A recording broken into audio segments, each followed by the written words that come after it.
I call the Honourable Member Gareth Hughes. I'd like to take a few calls, but I'm not sure if my voice will last that long. But I'm not sure if the House is aware, but there's a parallel debate happening right now on the internet, on Twitter. The debate has actually already gone to Pirate Bay, where people are using peer-to-peer software to move this debate around.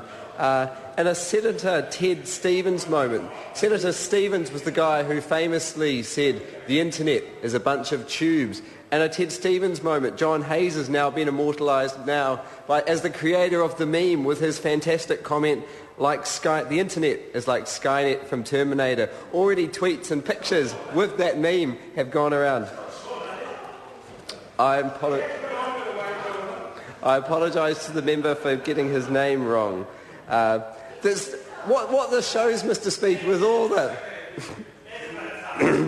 What this shows, Mr. Chair, is just the power of the internet and how fast it moves. The debate online has already moved much, much faster than the debate on this House. I'd like to make a couple of comments on this section of the bill. I want to start with section 92A, because what I've heard is both parties blaming each other for the mess that the last Parliament got itself into with that deplorable section 92A bill. What I heard is the Labour Party blaming the National Party for voting for it and the National Party blaming the Labour Party for bringing it in. Fact is, you're both responsible for it, and only the Green Party can stand here and say we didn't vote for a single reading of that bill.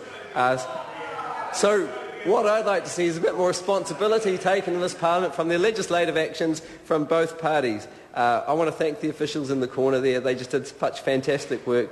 And unfortunately, I couldn't find the gigantic flowchart they prepared for us, trying to explain the bill to us. So, kia ora, thank you very much.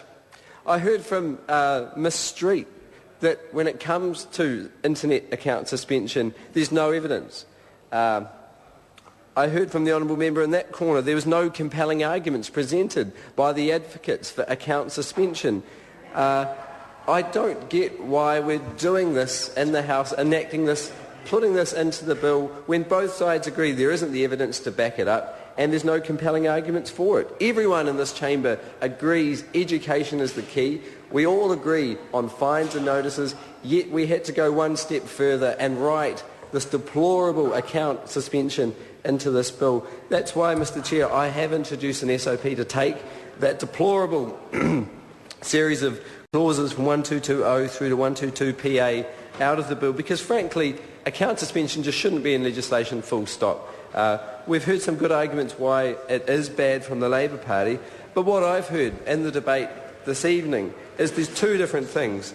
On the left-hand side, I've heard that they've had a guarantee from the Minister that it will not be suspended. Yet on the right side, we've heard that if suspension is appropriate, it will happen. There's a disjunction between the comments of the two, and I'd like to flesh that out because the compromise is being presented as a great common sense solution, but I want to get the facts on the table and find out exactly what's happening with these clauses.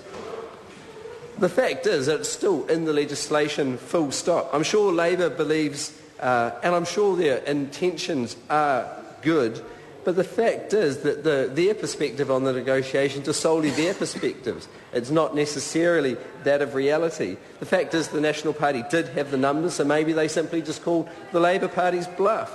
I'm sure the Labour Party are all crack negotiators, well skilled in negotiations, but what if they'd stayed strong to their principles? What if they'd gone to the Minister and the National Party based on their principles and said, no way, we're going to fight it with all of our breath, we're going to run another Section 92A campaign to get rid of this deplorable legislation? What if, Mr. Chair? We'll never know because we're only hearing one side of the negotiations.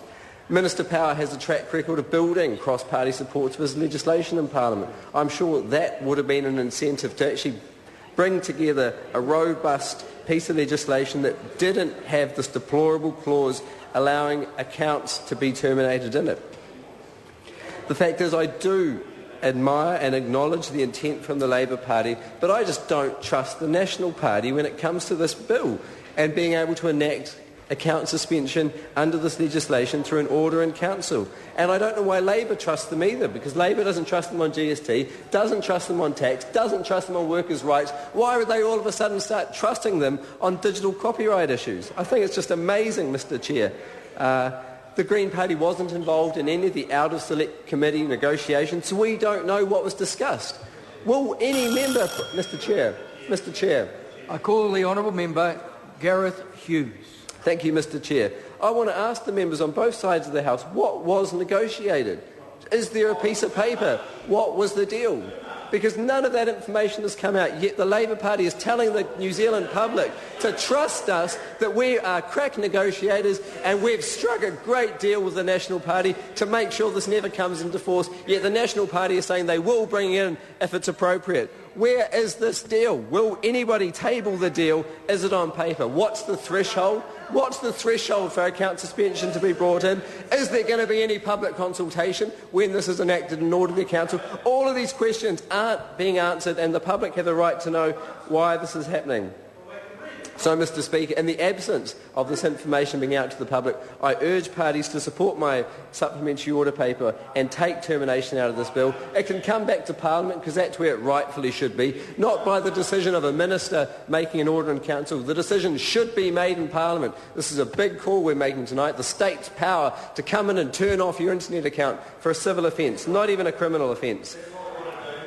Because, Mr Chair, essentially what this legislation has is a disproportionate remedy. It's not going to stop pirating of copyright material, and it takes away what I believe is a basic human right to the internet. Now, the honourable member, Mr Parker, did raise an interesting point around the Trans-Pacific Partnership. Was that discussed in the deal? Is this provision in the legislation as a reserve in case we need to enact it under the Trans-Pacific Partnership? Why is it in there? Now, the Minister, if he cares to take another call, I'd like to know what his threshold, or what Minister Power has directed to him, what his thresholds will be to enact this bill. Will the Minister guarantee this will not be enacted in this term of Parliament?